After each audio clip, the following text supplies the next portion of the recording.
Father Yahuwah, thank you for this day. Bless this Bible reading as we begin it. Today is your day. All days are your days. All things are yours. You are sovereign over all things, and you are the creator of the heavens and the earth. Yeshua is God. Yeshua is King. And I praise and glorify the Father, the Son, and the Holy Spirit. Bless these people that they get what they need to get out of this. And bless me in the doing of. In Yeshua's name, amen.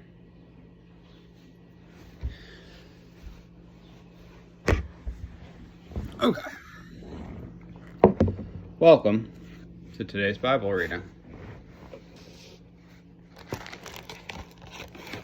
I'm gonna start them all out with a prayer like that. Let's see if we can get rid of this glare like that. I shouldn't have said like that. I just like to rhyme. Let's see. Got that glow behind me. Oh, that's cool. It's Chinese.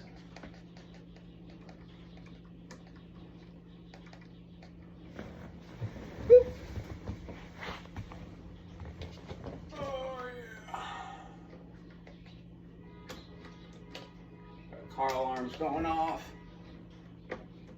Blinds are breaking.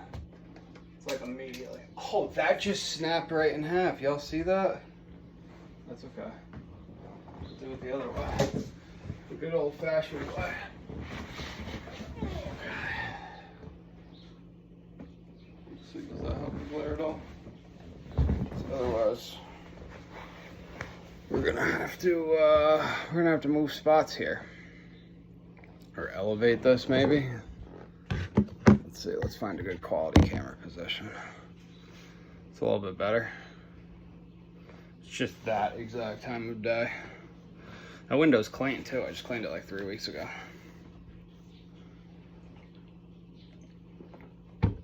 All right, Father. Today we have day 129, 2 Kings 7-9. We left off with that major cliffhanger. Look, this evil is from Yahuwah. Why should I wait for Yahuwah any longer? 2 Kings chapter 7. And Elisha said, Hear the word of Yahuwah. Thus said Yahuwah, about this time tomorrow, a seah of fine flour for a shekel, and 2 seahs of barley for a shekel, at the gate of Shomeron.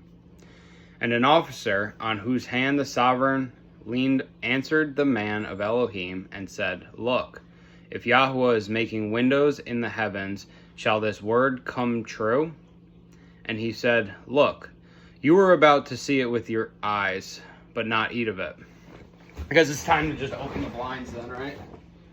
Let's see how that works. Did I get rid of the glare? Windows to the heavens. Made way more glare. That's okay. Let's admire the sunshine. I'm cute, but all of that is probably better for you. All right, verse 3. And there were 4 leprous men at the entrance of the gate, and they said to each other, Why are we sitting here until we are dead? If we shall say, Let us go into the city, the scarcity of food is in the city, and we should die there.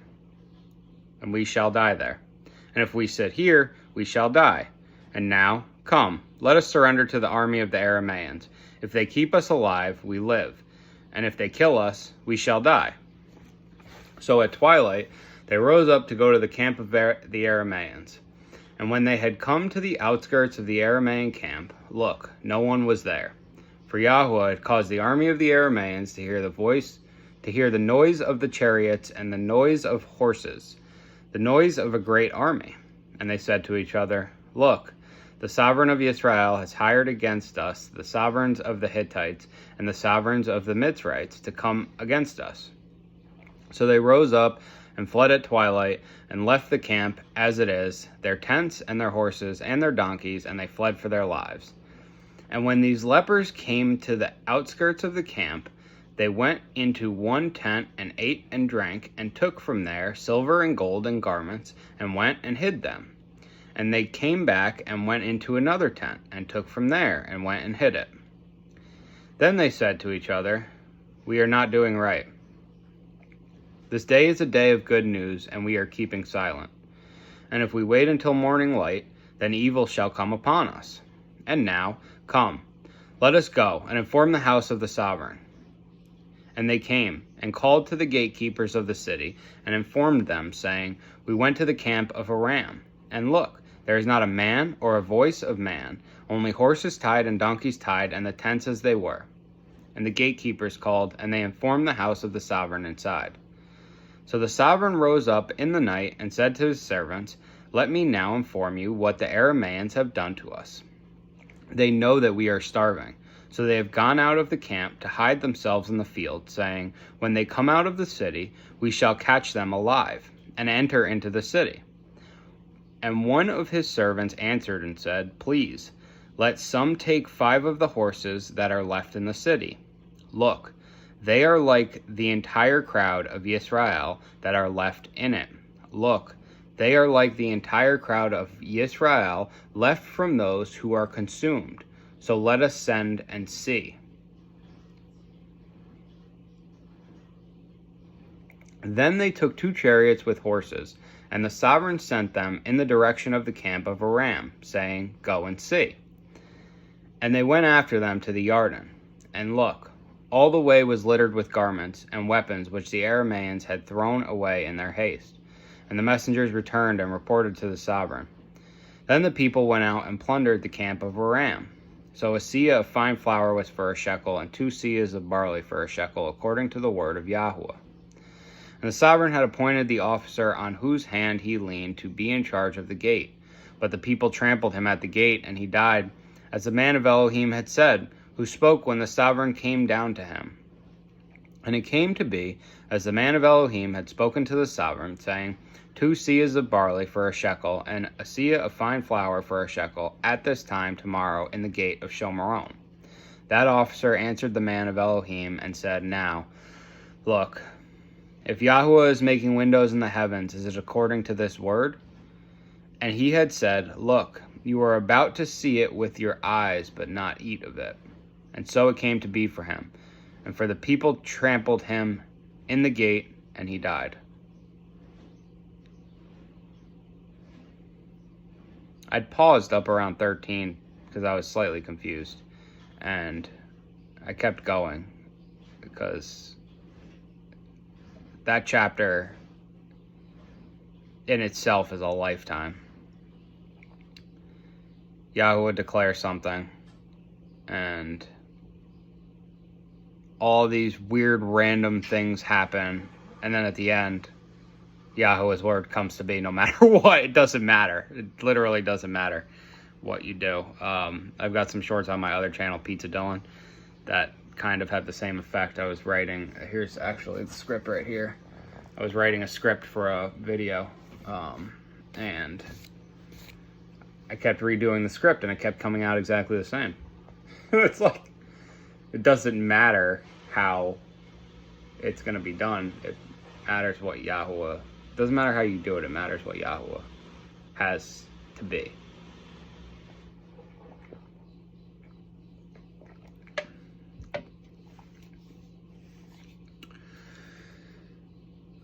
Drinking yerba mate today instead of coffee. Praise Yah. And Elisha spoke to the woman, whose son he had restored to life, saying, "Rise up and go, you and your household, and sojourn wherever you do sojourn. For Yahuwah has called for a scarcity of food, and also it is coming upon the land for 7 years." And the woman rose up and did according to the word of the man of Elohim. And she went with her household and sojourned in the land of the Philistines 7 years. And the woman rose up and did according to the word of the man of Elohim. And she went with her household and sojourned in the land of the Philistines 7 years. And it came to be at the end of the 7 years that the woman returned from the land of the Philistines, and she went to cry out to the sovereign for her house and for her land. And the sovereign was speaking to Gehazi, the servant of the man of Elohim, saying, Please relate to me all the great matters Elisha has done. And it came to be, as he was relating to the sovereign how he had restored the dead to life, that see, the woman whose son he had restored to life was crying out to the sovereign for her house and for her land. And Gehazi said, My master, O sovereign, this is the woman, and this is her son, whom Elisha restored to life. So the sovereign asked the woman, and she related to him. And the sovereign appointed a certain eunuch for her, saying, Return all that was hers, and all the increase of the field from the day that she had left the land until now. And Elisha came to Damascus, and Ben-Hadad, sovereign of Aram, was sick. And it was reported to him, saying, The man of Elohim has come here.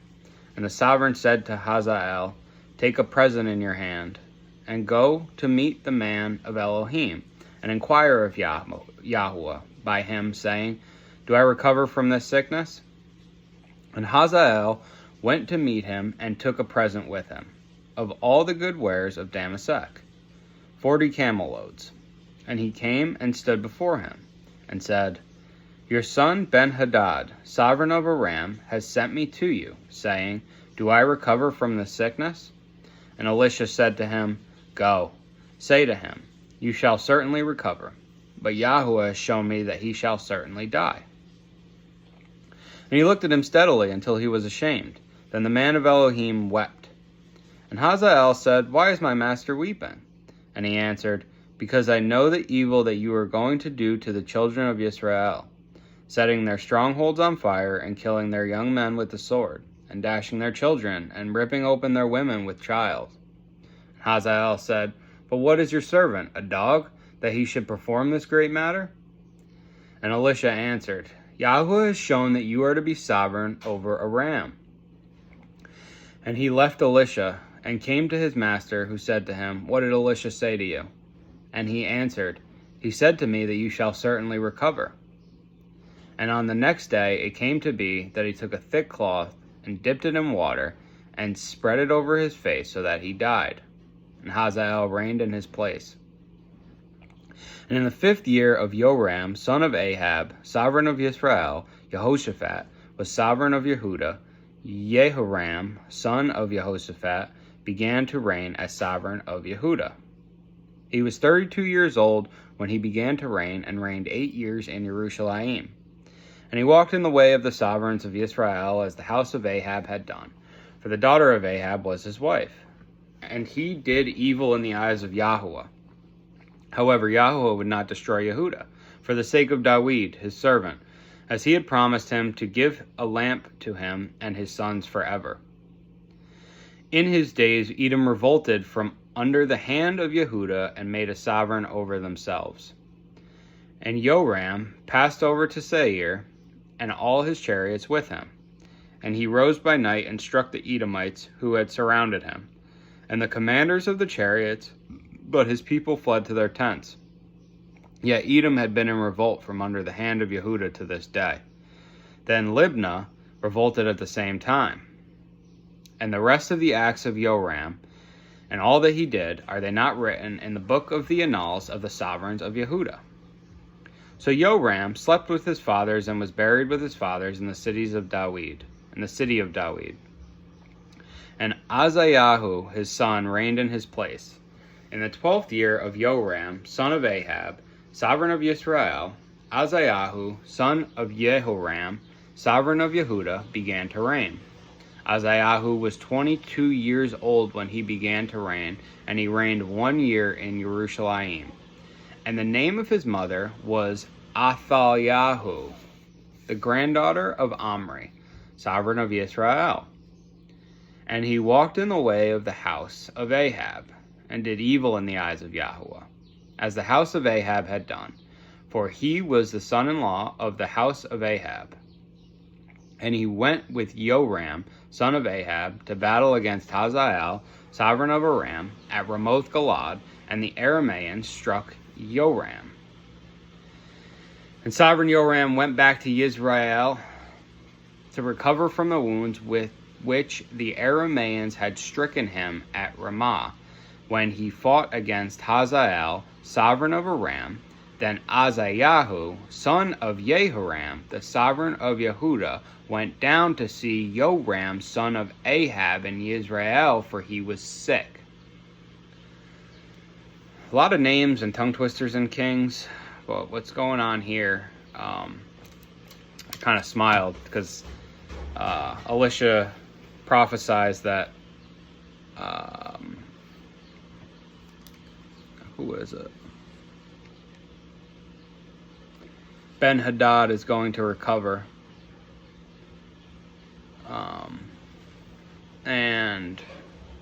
But then he's going to die, and Hazael kills him, takes the crown from him.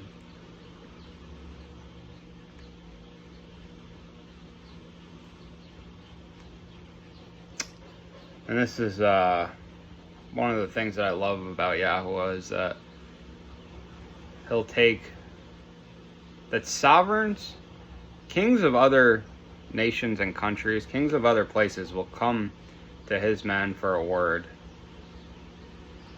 They'll give him the prophecy, and it's going to have a negative impact on Israel.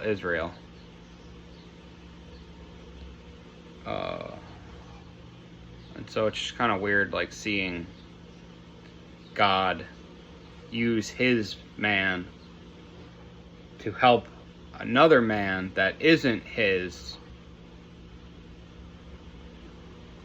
in the vein of doing negative to his people, as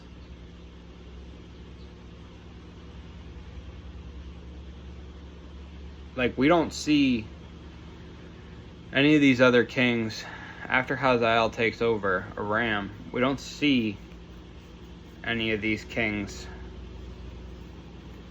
going to Elisha, right? It says they did evil in the eyes of Yahuwah, but Yahuwah would not destroy them. And he walked in the way of the house of Ahab and did evil in the eyes of Yahuwah. Yeah, instead of coming to Elisha, like, even Nebuchadnezzar is like, Daniel, you're my guy. You know, like, you're the man of Yah. And I think a couple chapters ago we read, somebody said, there is no Elohim, no God in the world except for the God of Israel. Other people can recognize it, but sometimes Israel just can't.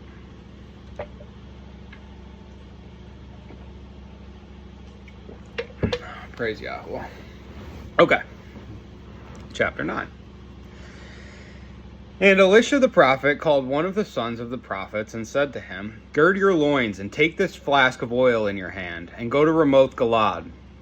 And you shall go there and look there for Jehu, son of Jehoshaphat, son of Nimshi, and go in and make him rise up from among his brothers, and take him to an inner room, and take the flask of oil and pour it on his head, and say, Thus said Yahuwah, I have anointed you sovereign over Yisrael. Then you shall open the door and flee, and do not wait. So the young man, the prophet, went to Ramoth Galad, and came in and saw the commanders of the army sitting. And he said, I have a message for you, O commander. And Jehu said, For which one of us? And he said, For you, commander. And he rose up and went into the house. And he poured the oil on his head, and said to him, Thus said Yahuwah, Elohim of Yisrael, I have anointed you sovereign over the people of Yahuwah, over Yisrael. And you shall strike the house of Ahab your master. And I shall avenge the blood of my servants the prophets, and the blood of all the servants of Yahuwah, at the hand of Jezebel. And all the house of Ahab shall perish, and I shall cut off from Ahab all the males in Yisrael, both those shut up and those left at large. And I shall give up the house of Ahab like the house of Jeroboam, son of Nebat, and like the house of Baasha, son of Ahijah. And the dogs are going to eat Isabel in the portion of Yisrael, with none to bury her. Then he opened the door and fled. And Jehu came to the servants of his master, and said to him, Is there peace? why did this madman come to you? And he said to them, you know the man and his talk. And they said, a lie, reveal it to us now. So he said, thus and thus he spoke to me, saying, thus said Yahuwah, I have anointed you sovereign over Israel. And they hurried, and each one took his garment and put it under him on top of the steps. And they blew with shofar, saying, Jehu reigns. Thus Jehu, son of Jehoshaphat, son of Nimshi, conspired against Joram. Now Joram had been guarding Ramoth Galad, he and all Yisrael, against Hazael, sovereign of Aram. But sovereign Jehoram had returned to Israel to recover from the wounds with which the Arameans had stricken him.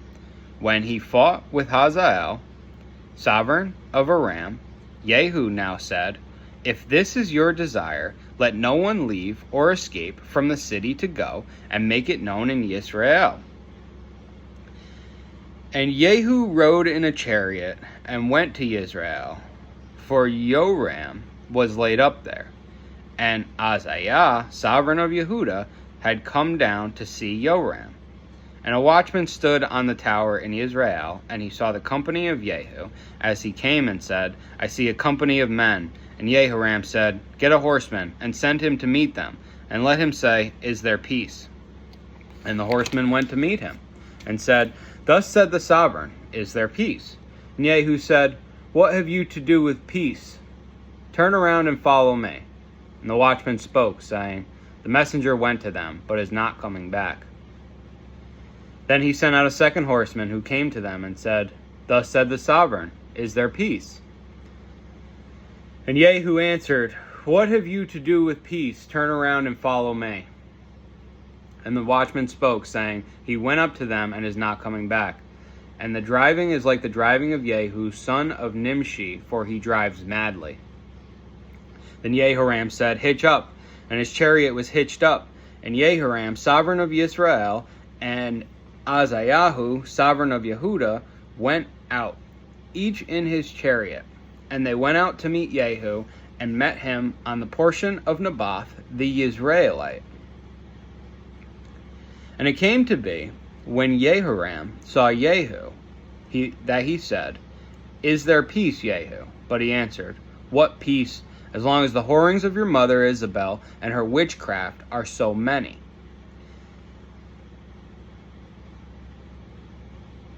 Thereupon Jehoram turned his hands around and fled, and said to Azayahu, treachery, Azayah. And Jehu drew his bow and struck Jehoram between his arms, and the arrow came out at his heart, and he sank down in his chariot. And Jehu said to Bidkar, his officer, take him up, and throw him into the portion of the field of Naboth the Israelite. Yisrael is a place. Yisrael is Israel. Remember how you and I were riding together behind Ahab his father, and Yahuwah lifted up this pronouncement against him. Have I not seen the blood of Naboth and the blood of his sons last night, declares Yahuwah, and I shall repay you in this portion, declares Yahuwah. And now take up, throw him on the portion, according to the word of Yahuwah. It interrupted us at 25. That was 26. Now we're in 27. And Azariah, sovereign of Yehuda, saw this, and fled up the way to Beth Hagan. And Jehu pursued him, and said, strike him too, in the chariot, at the ascent of Gur, which is by Yibleam. And he fled to Megiddo, and died there. Then his servants conveyed him in the chariots to Jerusalem, and buried him in his burial place with his fathers in the city of David. And in the 11th year of Joram, son of Ahab, Ahaziah began to reign over Yehuda. And Jehu came to Israel, and Isabel heard of it. And she put paint on her eyes, and adorned her head, and looked through a window. And as Jehu came to the gate, she said, "Is it peace, Zimri, killer of your master?" And he lifted up his face to the window and said, "Who is with me? Who?" And 3 eunuchs looked down to him. And he said, "Throw her down." And they threw her down, and some of her blood spattered on the wall and on the horses, and he trampled her underfoot. And he went in, and he ate and drank, and said, "Go now, see to this cursed one, and bury her, for she was a sovereign's daughter." So they went to bury her, but all they found of her was the skull and the feet and the palms of the hands. And they came back and informed him, and he said, "This is the word of Yahuwah, which he spoke by his servant Eliyahu the Tishbite, saying, In the portion of Yisrael dogs are going to eat the flesh of Isabel, and the corpse of Isabel shall be as dung on the surface of the field in the portion of Yisrael, so that they do not say, This is Isabel. She'll be unrecognizable." That's the end of chapter 9.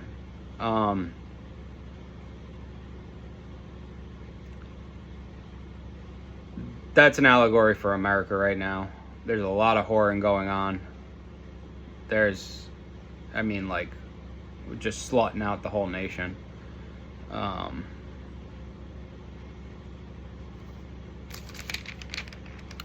dogs will eat the whores.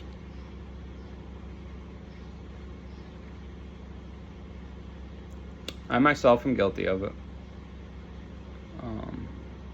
But unrecognizable. You can see even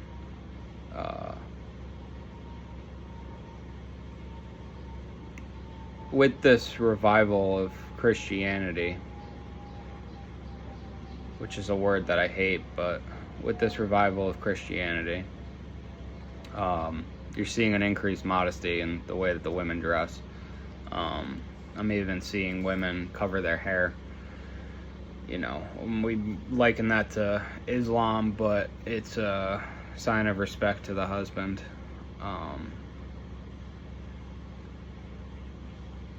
Full-length sleeves.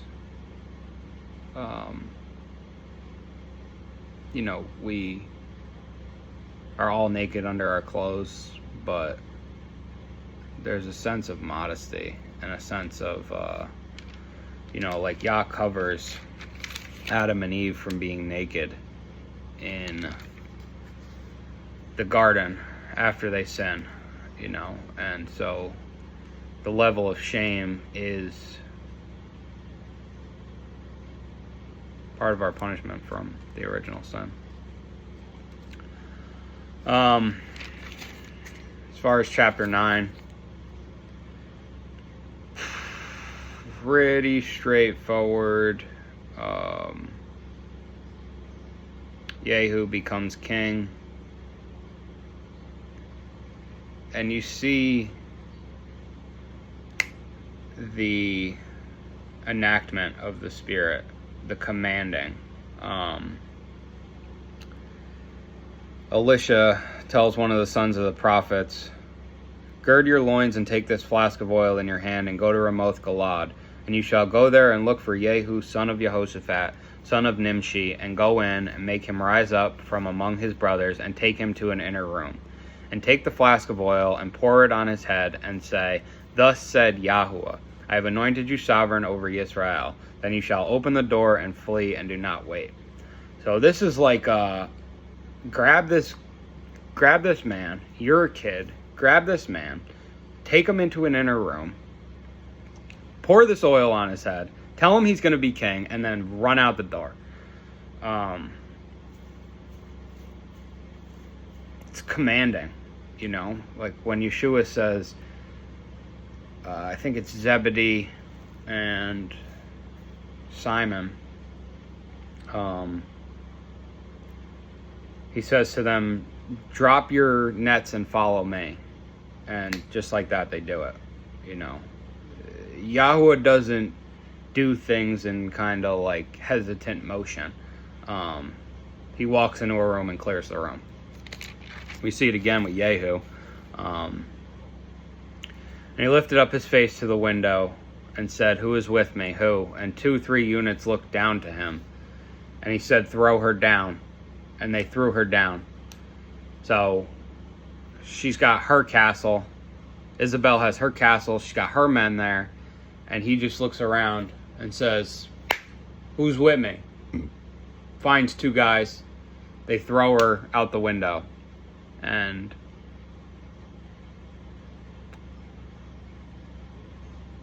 fulfills the prophecy of Yahuwah. Because that's how Yahuwah does things. As Yahuwah commands, Yehu commanded. And so it came to be. And we ended up back at the window. Praise Yah.